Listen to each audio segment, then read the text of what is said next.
শুনতে দেখি একটু আমাদের বেশি সময় গেলে ফুল শুকায় যাবে।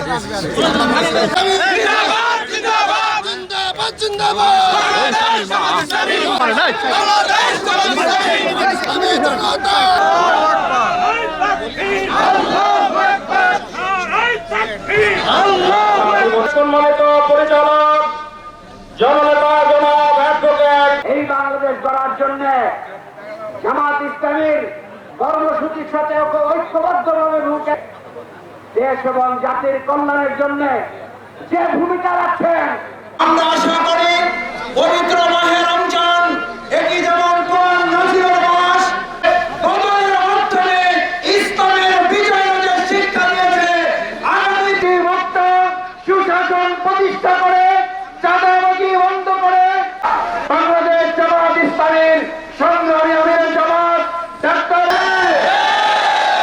এই চিন্তা বাস্তবায়নের জন্য সেলিম তালুকদার যখন সেই সময় 2 মাসের সন্তান সম্ভব ছিলেন, যারা উপস্থিত আছেন সেই সাথে উনি এসেছেন শুধুমাত্র শহীদ সেলিম তালুকদারের সন্তানকে দেখার জন্য।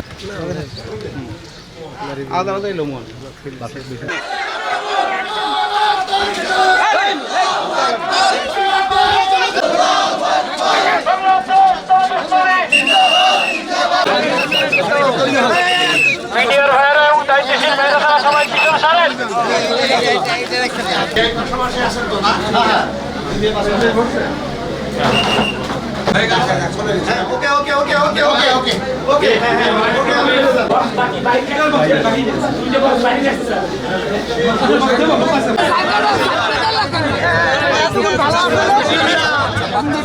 ভাই তোমার আস্থা ভাই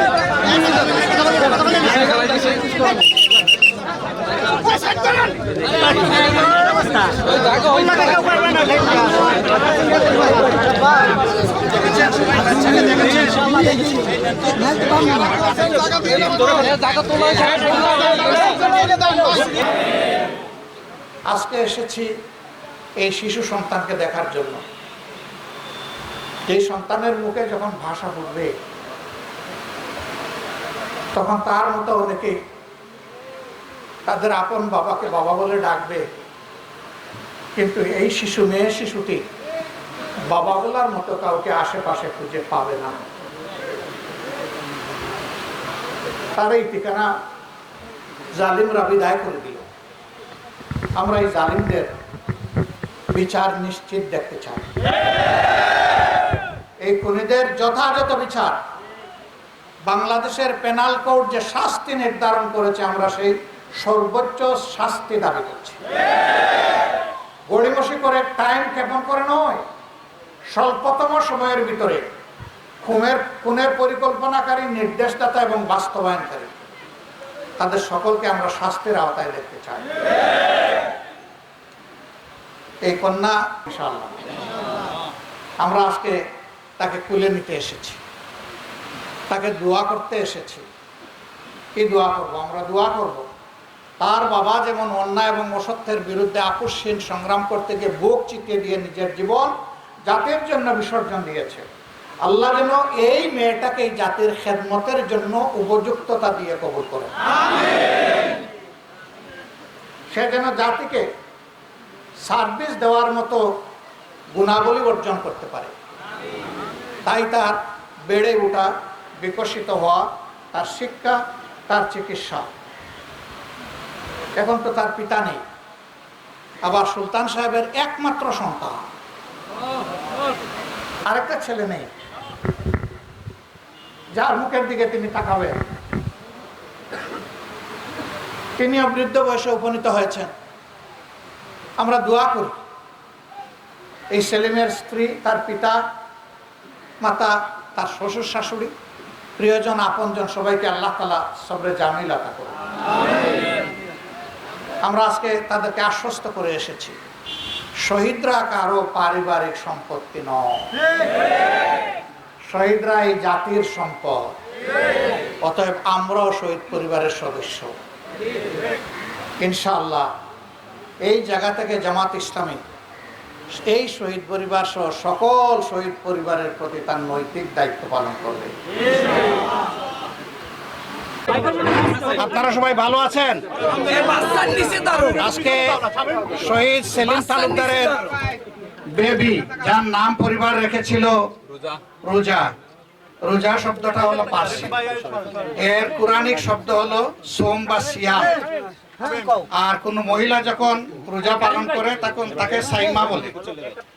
আমরা প্রস্তাব করেছি তার নাম হবে ইনশাআল্লাহ সাইমা সেলিম। আলহামদুলিল্লাহ। এই নামটা কেমন লাগে শুনতে? আলহামদুলিল্লাহ, সুন্দর মায়া লাগে? জি আলহামদুলিল্লাহ। এখন থেকে সে সাইমা সেলিম ইনশাআল্লাহ। তার বাবা চলে গেছে, সে জাতীয় সম্পদ আলহামদুলিল্লাহ। আলহামদুলিল্লাহ। এখন দায়িত্ব আমাদের সবার। আমরা আছি, এই শিশুর সাথে আছি ইনশাআল্লাহ। এই শিশু বড় হওয়া পর্যন্ত আমরা তার সাথে থাকবো ইনশাআল্লাহ। এরপরেও তাকে ছেড়ে দিব না ইনশাআল্লাহ। সে আমাদের পরিবারের সদস্য, আমাদের সবার কাছে আমানত। আলহামদুলিল্লাহ।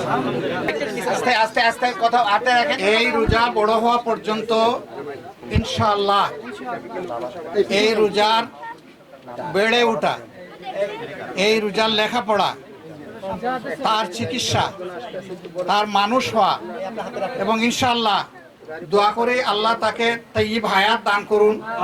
তার বিবাহ শাদী পর্যন্ত আমাদের হাতে হবে ইনশাআল্লাহ। আল্লাহ যেন এই তৌফিক দেন। দোয়া করি সারা বাংলাদেশে এরকম যত শহীদ আছেন, আমরা সমাজের হৃদয়বান মানুষগুলা যেন তাদের পাশে থাকতে পারি। এটা আমাদের জাতীয় দায়িত্ব। এই দায়িত্ব যেন আল্লাহ আমাদেরকে পালন করার তৌফিক দান করেন। আমিন। এর পাশাপাশি তার পিতাকে আল্লাহ মর্যাদামান শহীদ হিসাবে কবুল করুন। সেই এরকম আরো যত আমাদের ভাই বন্ধু ছেলে লড়াই করতে গিয়ে বিদায় নিয়েছে, আল্লাহ সবাইকে শহীদ হিসেবে কবুল করুন। আহতদেরকে সুস্থতা দিন এবং এই মজলুম পরিবারগুলোকে আল্লাহ সবর করার তৌফিক দান করুন। তাদের উসিলায় এই জমিনকে আল্লাহ উর্বর করে দিন। চির মুক্তির আল্লাহ ব্যবস্থা করে দিন। আমরা সবাই মিলেমিশে একটা মানবিক বাংলাদেশ গড়ব। সেই বাংলাদেশ কেমন হবে? এই বাংলাদেশ এমনই হবে, প্রত্যেকটা মানুষের দুঃখে সাড়া দেবে এবং প্রথম সাড়া দেওয়ার দায়িত্ব থাকবে সরকারের। সরকার জনগণকে সাথে নিয়ে একটা কল্যাণ রাষ্ট্র করবে, একটা মানবিক রাষ্ট্র করবে। কোরআনের ভিত্তিতে এমন একটি মানবিক রাষ্ট্রের আমরা স্বপ্ন দেখি। সেই অভিযাত্রায় আপনাদের সকলকে আমরা পাশে চাই, আমরা সাথে চাই, আপনাদের ভালোবাসা চাই, আপনাদের দোয়া চাই, আপনাদের সহযোগিতা চাই। সবাইকে অনেক অনেক ধন্যবাদ।